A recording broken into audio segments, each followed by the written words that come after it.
Hello everyone, welcome back my channel. आप सभी लोगों का स्वागत है मेरे चैनल पर। मैं आपके साथ अपनी स्टोरी ड्रैगन लव टू बनी का पार्ट 3 स्टार्ट करने वाली हूं, पर उससे पहले प्लीज़ गाइस मेरे चैनल को लाइक, सब्सक्राइब और कमेंट करना बिल्कुल भी ना भूलें। तो चलिए हम अपनी स्टोरी स्टार्ट करते हैं। हमने देखा था कि विंग यान्नी से बोल रहा था कि सीजे, आपको पता है ना कि मेरा सिर्फ एक ही ड्रीम है, इस पूरे वर्ल्ड के सबसे स्ट्रांग और पावरफुल अल्फ़ा से मैरिज करना, जो कि है हंगुन जुन। मैंने सोच लिया है कि मैं ना हंगुन जुन से ही मैरिज करूँगा। सीजे वो कितने ज़्यादा स्ट्रांग हैं, कितने ज़्यादा पावरफुल हैं, और वो हैंडसम, आपने देखा कितने ज़्यादा हैंडसम है। मैंने उनके बारे में जितना सुना था ना वो सब कम है। वो उससे भी कहीं कहीं ज़्यादा हैंडसम है, कितने ज़्यादा टॉल हैं। वो बिल्कुल परफेक्ट है मेरे लिए। वो मेरे हिसाब के ही, वो मेरे हिसाब के ही, मेरे लिए ही ऐसा लगता है जैसे गॉड ने ना मेरे लिए ही उन्हें भेजा है। तो यानी विंग से कहती है कि विंग, वो तुम्हें अंकुर जन इतने ज़्यादा पसंद आए हैं, जब से वो आए हैं तुम बस उन्हीं की तारीफ़ किए जा रहे हो। तो विंग कहता है कि मुझे मुझे क्या, उन्हें कोई भी ओमेगा देखेगा ना, कोई भी लड़की देखेगी या ओमेगा देखेगा, वो एक बार में उन्हें पसंद करने लगेगा। वो कितने ज़्यादा हैंडसम है। बस सीजे, मुझे ना उन्हीं से ही मैरिज करनी है। आप माँ से जाकर बात करिएगा कि मेरी बात उनसे चलाएं। तो यान्नी कहती है कि नहीं विंग, ऐसा नहीं हो सकता। वो एक ड्रैगन है और वो एक लाइकन क्लान से है। तुम्हें पता है ना कि लैन क्लान में सभी लाइकन है और वो कितने स्ट्रांग हैं। और तुम कौन हो, तुम जानते हो ना, मैं तुम्हारा और उनका कोई मेल नहीं है। तो विंग ना यान्नी का दोनों हाथ अपने हाथों में लेकर के जोर जोर से हिलाते हुए बोलता है कि नहीं सीजे, मुझे वो पसंद आ गए हैं। बस मुझे ना हंगुन जुन से शादी करनी, मैं कुछ नहीं जानता, वरना मैं कुछ खाऊंगा पीऊंगा नहीं।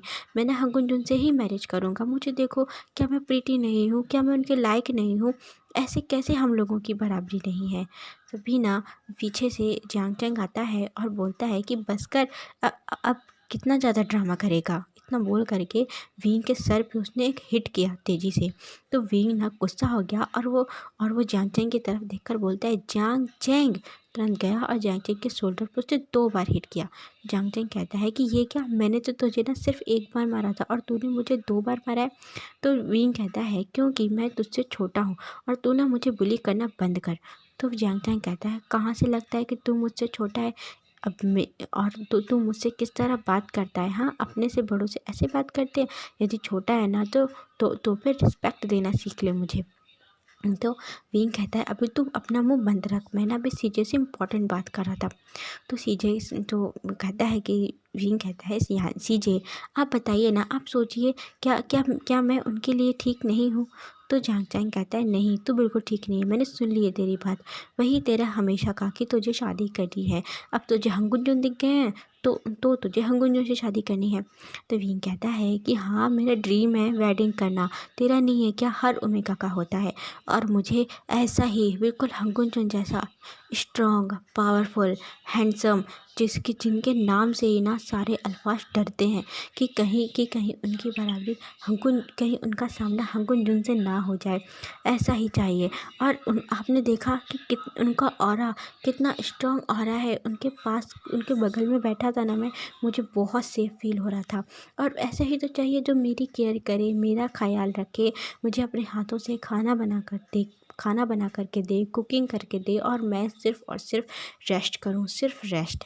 तो जियांग चैंग कहता है कि ना तेरे लिए वो बिल्कुल भी परफेक्ट नहीं है। वो एक ड्रैगन है, तू जानता है, और ये सारी खामियां ना उनकी हैं, वो ये सारी खूबियां उनकी हैं, और तेरे अंदर कोई भी अच्छाई है ना। तो तू ज़्यादा स्ट्रांग है, और ना ही तू ज़्यादा इंटेलिजेंट है, और देखने में भी तू कितना ज़्यादा अगली है, ब्लैक है। और तू एक रैबिट है और वो एक ड्रैगन। रैबिट और ड्रैगन की जोड़ी कभी बन सकती है? तो कुछ भी मत बोल। तो तभी ना पीछे से एक आवाज़ आती है और वो बोलती हैं कि जैंग चैंग। वो ना जब उन्होंने देखा तो वो उनकी माँ थी। जैंग चैंग एकदम चुप हो गया, कहता माँ क्या हुआ? तो मैडम यूँ है ना, वो डांटते हुए बोलती हैं कि जैंग चैंग, मैंने कितनी बार मना किया है कि ये बात अपने मुँह से कभी नहीं निकालोगे कि विंग की सेकंड फॉर्म क्या है, कि विंग का दूसरा रूप क्या है। तो जियांग टैंग कहता है हाँ हाँ माँ, वो ना धोखे से स्लिप हो गया। अब जो है तो है, निकल आता है ना, आप क्यों सबसे छुपाना चाहती हैं। तो जो मैडम यू हैं वो बोलती हैं कि तुम ज़्यादा क्वेश्चन मत करो, जितना मैंने कहा है सिर्फ उतना ही सुनो। तुम विंग के दूसरे रूप के बारे में चर्चा किसी से भी नहीं करोगे, किसी से भी नहीं। तो यानली और जैंग टैंग दोनों चुप हो गए और विंग ना मुस्कुराने लगा और बोलता है ठीक डाटा, ये ना इसी लायक है। जब भी बोलता है गलत ही बोलता है, हमेशा गलत बोलता है। और माँ देखो ना, ये बोलता है कि मैं अगली हूँ, ब्लैक हूँ। क्या मैं अगली और ब्लैक हूँ। तो मैडम यू ना विंग की चीख में हाथ रख के बोलती हैं कि नहीं, तुम ना इस पूरी दुनिया में सबसे ज़्यादा सुंदर हो। तुमसे ज़्यादा सुंदर और प्यारा तो कोई हो ही नहीं सकता। मैं जानती हूँ तुम्हारी सुंदरता, और तुम्हारा मन बहुत ही ज़्यादा मासूम है। तो विंग कहता है कि जब मैं इतना ही अच्छा हूँ माँ, तो आप ना हंगुन जुन से मेरी शादी की बात चलाइएगा। मुझे हंगुन जुन बहुत पसंद है। तो मैडम यू एकदम से शॉक और बड़ी बड़ी आंखों से विंग की तरफ देखने लगी कि कितना सेमलेस है, कैसे ही अपनी शादी की चर्चा बात कर देता है। अपने मन में सोचती है और वो हंसती है, कहती है विंग, तुम्हें ये भी नहीं पता कि अपनी शादी की बात इस तरह नहीं किया करते। तो विंग कहता है अपनी बेबी वॉइस में कि माँ, वेडिंग की तो है और शादी तो सबकी होती है। आपने भी तो बाबा से वेडिंग की है और बाबा आपसे कितना प्यार करते हैं, और मैंने देखा है कि सारे अल्फाज ना अपने अपने ओमेगा से कितना प्यार करते हैं। मुझे भी ऐसा ही कोई प्यार करने वाला अल्फा चाहिए। तो जहाँ जहाँ कहता है प्यार, तू ना प्यार व्यार सब भूल जा, वो एक हंगुन जुन है और तुझे पता है, और वो उन्हें सिर्फ गुस्सा करना आता है। आज तक किसी ने भी उन्हें मुस्कुराते हुए भी नहीं देखा। वो प्यार क्या खाक करेंगे, तेरा सपना ही रह जाएगा प्यार करने का। तो यानली ने झांग चैंग के शोल्डर पे हिट किया और बोलती है आचिंग, तुम मेरे आशियान को परेशान मत करो। तो मैडम यू बोलती हैं कि विंग, ऐसा नहीं हो सकता। तुम ना ये सपना देखना बंद करो। तुम्हें शादी करनी है तो ठीक है, जब यानली की शादी हो जाएगी और जैंग चैंग की शादी हो जाएगी तब मैं तुम्हारी शादी कराऊंगी। लेकिन हंगुन जुन और तुम्हारा कोई मेल नहीं है। हंगुन जुन से क्या, हमारे पूरे क्लान का ही मेल उस लैन क्लान से नहीं है। हमारा क्लान उनके क्लान के सामने कुछ भी नहीं। लैन क्लैन बहुत ही ज़्यादा स्ट्रांग और वो लाइकन का क्लान है। हंगुन जुन की शादी किसी ड्रैगन से हो सकती है या फिर किसी लाइकन से। ड्रैगन तो कोई है नहीं, तो वो अपने लिए कोई लाइकन ही चूज़ करेंगे, और ये हम नहीं, और ना ही हंगुन जुन। ये ना क्लान के जो लीडर हैं वही डिसाइड करते हैं। उस क्लान में, जो लैन क्लान में बहुत सारे रूल हैं। तो वहाँ जाओगे ना शादी करके तो परेशान हो जाओगे। तुम्हें पता है 3000 रूल हैं वहाँ पर इतने सारे नियम और कायदे कानून के बीच में तुम कैसे रह पाओगे विंग। तो विंग ना एकदम से चुप हो गया और कहता है क्या, सोचने लगा अपने मन में कि मैं वहाँ कैसे रहूँगा, 3000 रूल। तो विंग बोलता है क्या माँ, आप सच कह रही हैं, वहाँ पर 3000 रूल हैं, 3000 रूल्स हैं। तो वो बोलती हैं, मैडम यू ने हाँ में सर हिलाया और कहती हाँ, वहाँ पर 3000 रूल हैं। मैं ऐसे क्लान में अपने विंग को कभी नहीं भेजूंगी जहाँ पर इतने सारे नियम हो। क्योंकि मैं जानती हूँ क्योंकि मैं जानती हूँ कि मेरा विंग ना बिल्कुल फ्री होकर के रहना उसे पसंद है, ना कि नियमों के बीच में, है ना। तो विंग ने हाँ में सर हिलाया और अपनी माँ को हक करते हुए बोलता है कि हाँ माँ, मैं नहीं रह सकता इतने सारे नियमों के बीच में, लेकिन मुझे जैसा अल्फ़ा चाहिए वैसा तो सिर्फ़ और सिर्फ हंगुन जुन है, और तो कोई है ही नहीं। तो फिर मैं क्या करूँ, मैं क्या पूरी लाइफ ऐसे ही रहूँगा अकेला सिंगल। तो तो मैडम यूँ है वो हंसने लगी और यानली भी हंसते हुए बोलती है कि आशियान तुम भी ना, अब छोड़ दो ये शादी वादी, ये कुछ नहीं होता। शादी में क्या रखा है, जब तुम्हारी उम्र होगी, एज आएगी ना, तो माँ और बाबा तुम्हारे लिए सच में कोई एक बहुत अच्छा लड़का तुम्हारे लिए पसंद कर लेंगे। तो विंग ने अपनी सीजे की तरफ देखा और बोलता है कि सीजे, मुझे अपने मन से शादी, अपनी पसंद से शादी करनी है, ना कि माँ और बाबा की पसंद से। और पता है मुझे इस पूरे वर्ल्ड में सबसे स्ट्रांग अल्फ़ा चाहिए, वो भी ऐसा जो मुझसे भी ज़्यादा स्ट्रांग हो। आपको मालूम है ना कि मैं कितना अच्छा कल्टीवेटर हूँ, मेरे सामने कोई भी नहीं टिक सकता, चाहे वो कितना ही स्ट्रांग अल्फ़ा क्यों ना हो। बस मुझे ना लगता है कि हंगुन जुन ही हैं जो मेरा सामना कर पाएंगे। तो जांग जांग कहता है, इतना भी ज़्यादा ईगो ना अच्छा नहीं है विंग, तू अपने ऊपर इतना भी घमंड मत कर। जो हंगुन जुन है उनके सामने कोई भी नहीं टिकता, कोई भी नहीं, तो फिर तू क्या है? तो विंग कहता है, वही तो, मुझे ऐसा ही तो चाहिए। तो जो मैडम यू है वो बोलती हैं कि अब बस चुप हो जाओ और बंद करो ये सारी बातें, क्या तुम लोग बेकार की बातों में लगे हुए हो। और जांग जाएंगे हंगुन जुन्ना आज शाम को ही इससे इससे जो युनमक में पेट्रोलियम करने के लिए निकलेंगे। हमारे जो क्लान में जो समस्या है वो यहाँ पर उसके लिए आई है, ना कि तुम लोगों की ये सारी बकवास सुनने और ना ही विंग तुमसे शादी करने के लिए, समझे। इतना बोल करके मैडम यू वहाँ से चली गई। और फिर विंग कहता है कि लाइए सीजे, मुझे खाना ही दे दीजिए, मैं खाना ही खा लेता हूँ। और हम यहाँ देखते हैं जो हंगुन जुन है वो अपने रूम में बैठ करके ना वो कर रहे थे, मेडिटेशन कर रहे थे। कुछ समय तक वो मेडिटेशन करते हैं और फिर वो अपनी आइज़ ओपन करके वो खड़े होते हैं। और इसके बाद वो एक विंडो के पास जा कर के खड़े हुए, रूम की ही विंडो के पास, और उन्होंने उस विंडो से बाहर देखा। तो विंडो से बाहर ना बहुत ही सुंदर सा एक तालाब नज़र आ रहा था, और उस तालाब में कुछ ना कमल भी खिले हुए थे, और उस तालाब के आसपास ना क्यारी जैसी बनी हुई थी, और उस क्यारियों में ना फूल खिले हुए थे बहुत सुंदर से। उन्होंने वहाँ पर रोज़ के फ्लावर लगे हुए थे, मतलब गुलाब लगे हुए थे, जो कि बहुत सुंदर लग रहे थे। और उन्हें ना फिर जब वो वहाँ देखते हैं उस शांति में, बहुत ज़्यादा वहाँ पर शांति थी जो कि उन्हें बहुत अच्छी लग रही थी। और थोड़ी सी ठंडी हवाएं उस विंडो के ज़रिए उनके फेस पे आकर लग रही थी, जिन्हें वो महसूस करते हुए वहाँ खड़े थे। और उस हवा के थ्रू जो वहाँ पर जो लोटस है और रोज़ है उसकी खुशबू मिक्स होकर के उस पूरे वातावरण को और भी ज़्यादा खूबसूरत और भी ज़्यादा सुंदर बना रही थी। और जो हंगुन जुन का मूड है ना वो बहुत ज़्यादा लाइट हो गया, तो उन्हें बहुत अच्छा लग रहा था।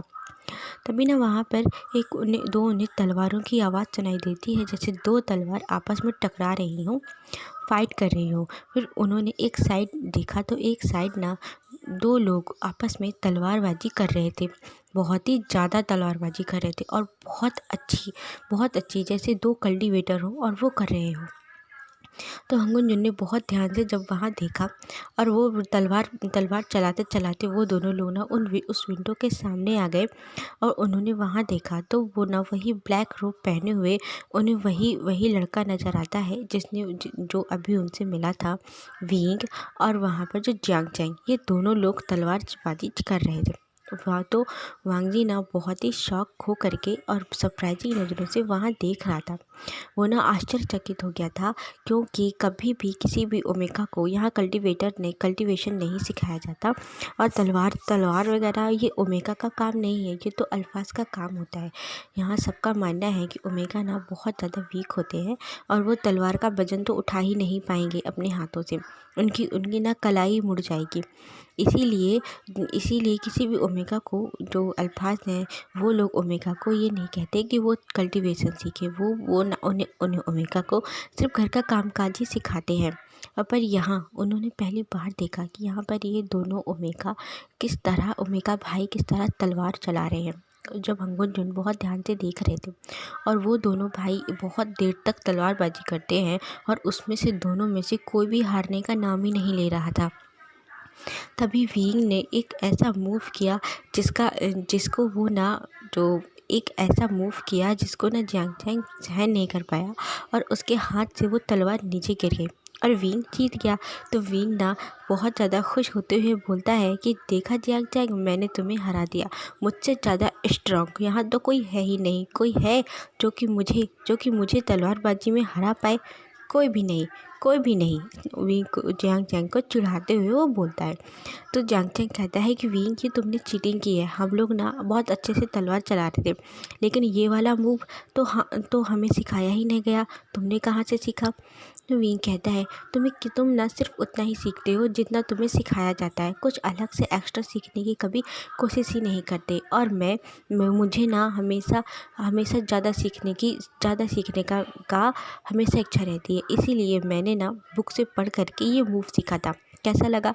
तुम्हारे पास इसका कोई तोड़ है? तो जांग जांग ना जांग जांग अपना मुंह बनाकर वहीं खड़ा हो गया। और इसके बाद ना विंग खुश होते हुए वहाँ से बहुत ज़्यादा स्माइल करके और अपनी तलवार को अलग अलग तरह से मूव करते हुए घुमाते हुए चारों तरफ देख रहा था। तभी उसकी नज़र ना विंडो पर पड़ती है, जहाँ पर जो हंगुन जुन है वो अभी भी खड़े होकर के वो विंग को ही देखे जा रहे थे। वो देख रहे थे कि ये ओमेगा कितना ज़्यादा बातें करता है, कितना लाउड है, कितना बोलता है, जबकि ओमेगा हमेशा शांत होते हैं, शाय होते हैं, और ये बिल्कुल शाय भी नहीं है। किस तरह बहुत अलग ओमेगा है ये ना, बहुत अलग उन्हें लग रहा था हंगुन जुन को। तो वो देख रहे थे, और जब विंग ने देखा कि विंडो में हंगुन जुन खड़े हैं, विंग ने उन्हें तुरंत पहचान लिया। उनके जो फोरहेड रिबन है ना वो बहुत ज़्यादा चमक रहा था, जिसे देख करके ना विंग पहचान गया कि वो हंगुन जुन है। तो विंग बहुत ज़्यादा खुश हुआ और अपना हाथ वेव करते हुए और जो हंगुन जुन की तरफ देखते हुए ना बोलता है, हंगुन जुन। वो तुरंत दौड़ करके उनकी तरफ आने लगा, और विंग ने जब उन्हें दौड़ करके आ रहा था तो उसके फेस में एक बहुत बड़ी स्माइल थी, जिससे ना विंग के वो प्यारे से बनी टीथ भी नज़र आ रहे थे, और विंग बहुत ज़्यादा क्यूट लग रहा था। और यह हंगुन जुन का ध्यान ही नहीं था कि विंग ने उन्हें आवाज़ लगाई है, और हंगुन जुन ना बस विंग को ही देख रहे थे। विंग की वो बनी टीथ और उसकी वो इतनी क्यूट प्यारी स्माइल, जिसे देख करके ही हंगुन जुन की धड़कनें बढ़ गई थी, और ना चाहते हुए भी अनजाने में ही हंगुन जुन ना विंग की तरफ अट्रैक्ट हो रहे थे। विंग उन्हें अट्रैक्ट कर रहा था। आज से पहले उन्होंने विंग की तरह ओमेगा कभी नहीं देखा। वो उन्हें ना विंग बहुत ज़्यादा अलग और डिफरेंट लग रहा था, इसलिए वो बहुत ही ज़्यादा प्यार से विंग की तरफ देख रहे थे। और उनका फेस ना ठीक से विंग को क्लियर नहीं दिख रहा था, क्योंकि वो विंडो के अंदर थे, रूम के अंदर थे। पर उनके फेस में ना एक हल्की सी सॉफ्टनेस थी, जो कि यदि कोई उनके पास होता, उन्हें पहचानता ना, बहुत अच्छे से जानता, तो तभी वही देख सकता था जो उनके बहुत करीब होता। पर उनके फेस में ना विंग को देख करके एक हल्की सी सॉफ्टनेस थी। बट विंग उनके पास आने से पहले ही ना वहाँ से हंगुन जुन एकदम गायब हो गए। जब विंग उस विंडो के पास आया और उसने देखा कि वहाँ कोई नहीं है, अभी तो यहाँ खड़े थे, तो उसके पीछे से जांग जांग दौड़ता हुआ आता है और बोलता है कि विंग, क्या हुआ? तू यहाँ ऐसे क्यों चिल्ला रहा है? यहाँ कहाँ है हंगुन जुन? तो विंग कहता है, अभी यहीं थे, इसी विंडो के पास में खड़े थे, मैंने देखा था, पर वो कहाँ चले गए? जांग जांग कहता है, तेरा वहम होगा, और हो सकता है कि वो अंदर रूम में तो हैं, पर हो सकता है कि ना भी हो। चल हम लोग और थोड़ी प्रैक्टिस करते हैं। तो विंग कहता है, नहीं, अब मुझे नहीं करना, अब मुझे घूमने जाना है। इतना बोल करके विंग वहाँ से चला गया, और जांग जांग ना विंग के पीछे जाने लगा। कहता है, कहाँ जा रहा है तो? घूमने। अब हम देखते हैं कि हंगुन जुन ना गायब हो करके, जो वहाँ से गायब हो गए थे उसके रूम से, वो पहुँचते हैं एक घने फॉरेस्ट के अंदर। वो जो फॉरेस्ट था वो बहुत ही ज़्यादा घना फॉरेस्ट था, और जब वहाँ पर उन्होंने सामने देखा, जहाँ से उन्हें माइंडिंग के थ्रू ना एक मैसेज मिला था, तो हंगुन जुन ना उसी मैसेज को सुन करके यहाँ आए थे। और जब उन्होंने यहाँ देखा तो यहाँ पर ना बहुत सारे लाइकन थे, 10 से 12 लाइकन थे, जो कि लन क्लैन के लाइकन हैं। वो लोग यहाँ पर फाइट कर रहे थे, जो कि वहाँ पर पपेट थे, कुछ पपेट से वो फाइट कर रहे थे, और लाइकन के साथ में वहाँ पर वोल्फ भी थे। तो वोल्फ वहाँ पर फाइट कर रहे थे। वोल्फ और लाइकन वो फाइट तो कर रहे थे, पर वोल्फ और जो लाइकन का वार था, वो पपेट के ऊपर जितना ज़्यादा अग्रेसिव होकर के वार करते, और जो पपेट है ना वो उतनी ही ज़्यादा अग्रेसिव और उतनी ही ज़्यादा पावर के साथ में, और भी ज़्यादा शक्तियों के साथ में उनकी संख्या बढ़ती जा रही थी। तो वहाँ पर बहुत ज़्यादा संख्या में पपेट्स थे, और कुछ ना बच्चे वहाँ पर एक किनारे बच्चे ना रो रहे थे। बच्चों की रोने की आवाज़ आ रही थी, जो कि बच्चे ना नज़र नहीं आ रहे थे, सिर्फ रोने की ही आवाज़ आ रही थी। और यहाँ का ऐसा माहौल देख करके ना हंगुन जुन को तो थोड़ा देर उन्हें समझने में लगा कि यहाँ हो क्या रहा है। और ये जो जितने वोल्फ हैं और लाइकन हैं, ये अपने वोल्फ और लाइकन के रूप में ही थे, तो वो उसी रूप में ये लोग यहाँ फाइट कर रहे थे। तो हंगुन जुन ने जो पूछा कि यहाँ क्या हो रहा है, तो एक लाइकन ने ही माइंडलिंग के थ्रू उन्हें बताया कि हम लोगों ने जब हम लोग युनमक के मार्केट में और युनमक के गाँव में घूम रहे थे, पता लगाते हुए कि आखिरकार ये कौन बच्चों को लेकर जाता है और किस तरह लेकर जाता है, तभी हमने देखा था कि एक बच्चा ना अपने आप ही उठ करके अपने रूम से बाहर निकल के, अपने कमरे से बाहर निकल के ना जंगल की तरफ चला जा रहा था।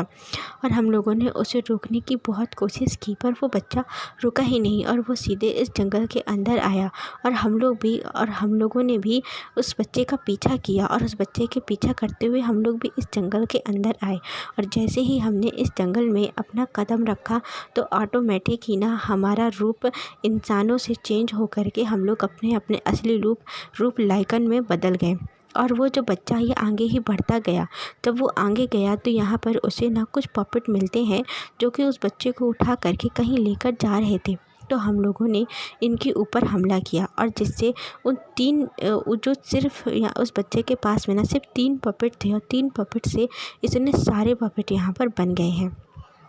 तो हंगुन जुन ने सारी बातें सुनी और मन में उन्होंने उसकी बात को नोट किया, और इसके बाद उन्होंने अपना ड्रैगन रूप लिया, और उस ड्रैगन और अपना ड्रैगन रूप लेते हुए उन सारे पपेट्स को जितने भी थे ना, उन्होंने अपने मुंह से आग निकालते हुए उन सारे पपेट को जला दिया, वहाँ पर राख कर दिया।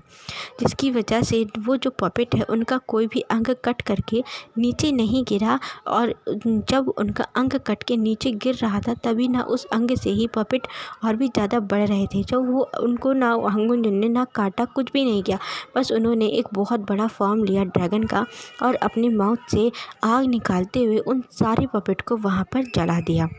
और इसके बाद उन लाइकन को बोला कि तुम लोग जा करके वो जो बच्चे हैं उन्हें ढूंढो। तो वो जो लाइकन है वो लोग ना गए बच्चों को ढूंढने के लिए। उन वोल्फ ने और लाइकन ने पूरा जंगल छान के रख दिया उन बच्चों को ढूंढने के लिए। तो एक ना पेड़ था, वो बहुत घना और बहुत बड़ा पेड़ था, और पेड़ ना उस पेड़ के नीचे एक खो जैसी थी, गुफा जैसी थी, जहाँ पर वो छोटे छोटे बच्चे बैठे हुए थे। तो वहाँ पर से लाइकन ने एक एक करके अपने ऊपर उन बच्चों को बिठाया, अपने ऊपर बिठा करके, और कुछ बच्चों को वोल्फ ने भी अपने ऊपर बिठाया, और वो इस जंगल से बाहर की तरफ जाने लगे।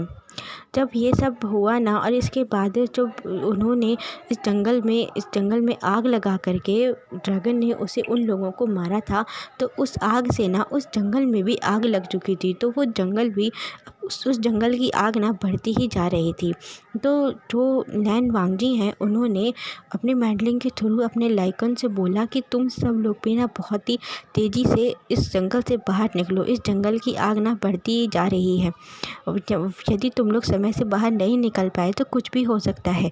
तो वो लाइकन ना और भी ज़्यादा जल्दी से उस जंगल से बाहर निकलने लगे, और जो वोल्फ हैं वो लोग भी उन लोगों को भी लाइकन ने समझा दिया। तो वो वोल्फ भी ना उन बच्चों को ले करके बाहर निकलने लगे। जब ये सब बातें होने के बाद, ये सारा होने के बाद ना हंगुन जुन बाहर खड़े थे, जंगल के बाहर खड़े थे, तो उन्हें ना कुछ महसूस होता है, किसी की आवाज़ सुनाई देती है। तो वो ना उस जंगल के अंदर फिर जाने लगे। तो वो जो लाइकन अब बाहर निकल चुके थे, तो वो फिर इंसान बन गए थे। तो वो लैंड कल्टीवेटर उनके पास आता है, और उन्होंने बोला हंगुन जुन आप अंदर मत जाइए, जंगल की आग बढ़ती ही जा रही है। तो हंगुन जुन ने कहा कि नहीं, मैं आता हूँ, तुम लोग इन बच्चों को ले करके इनके माता पिता के पास पहुँचो। और हंगुन जुन इतना बोल करके उस जंगल के अंदर चले गए। और जैसे ही उन्होंने फिर कदम रखा तो हंगुन जुन का भी ना फॉर्म चेंज हो गई, और वो ड्रैगन के फॉर्म में आ गए। और उन्होंने ड्रैगन के फॉर्म में ही ज़मीन में रेंगते हुए, जैसे एक सांप चलता है ऐसे रेंगते हुए स्नेक की तरह वहाँ पहुँचे जहाँ से उन्हें कुछ फील हो रहा था। तो वहाँ पर ना एक छोटा सा बनी, वो घायल हो गया था, और उसके पैर में ना चोट लगी हुई थी जिससे वो घायल हो गया था। तो वो निकल नहीं पा रहा था, और वो जो आग है ना वो बढ़ती ही जा रही थी उस जंगल में। तो उन्होंने उस बनी को देखा, उस हंगुन जुन ने, और फिर वांगदी ने उस बनी को अपनी पूँछ में उसने उससे अपनी पूँछ से उठाया, और उस बनी को अपने ऊपर बिठाया, और ऊपर की तरफ उन्होंने उड़ान भरी।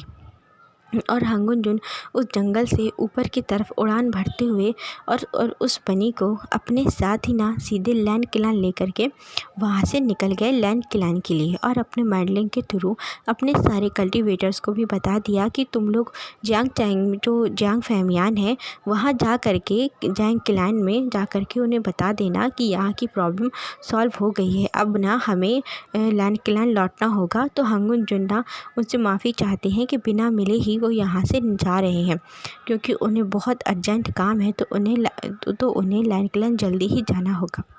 इतना बोल करके हंगुन जुन्ना वहाँ से लैंड क्लैन के लिए निकल गए उस बनी को ले करके अपने साथ में। और जब वो उड़ान भरते हुए उन्होंने हवा में ही ऊपर ही अपने अपने फॉर्म को चेंज किया, और अपने अपने फॉर्म को चेंज करने के बाद उस बनी को अपने हाथ में लिया और उस बनी को देखा तो उस बनी की आँखों से आंसू आ रहे थे और उसके पैर में काफ़ी ज़्यादा चोट लगी हुई थी। बनी के छोटे छोटे पंजों में ना काफ़ी ज़्यादा, आगे के 2 पंजों में उसे चोट लगी हुई थी। तो उन्होंने जो वो है हंगुन जुने, उन्होंने ही अपनी स्पिरिचुअल एनर्जी से, स्पिरिचुअल पावर से उस बनी को ठीक करने की कोशिश की, जिससे ना बनी का पेन कुछ थोड़ा कम हो गया। और वो बनी ना वो वहीं हंगुन जुन के हाथों में ही अपने फेस को रब करने लगा, जिससे ना एक हाथ में उस बनी को ले करके और दूसरे हाथ से उस बनी को वो सहलाते हुए ही, उड़ते हुए वो हवा से ऊपर ही आसमान में उड़ते हुए वो ना लैंड क्लैन के लिए चले गए। अच्छा गाइस, आज के लिए बस इतना ही। हम नेक्स्ट पार्ट फिर देखेंगे। बाय।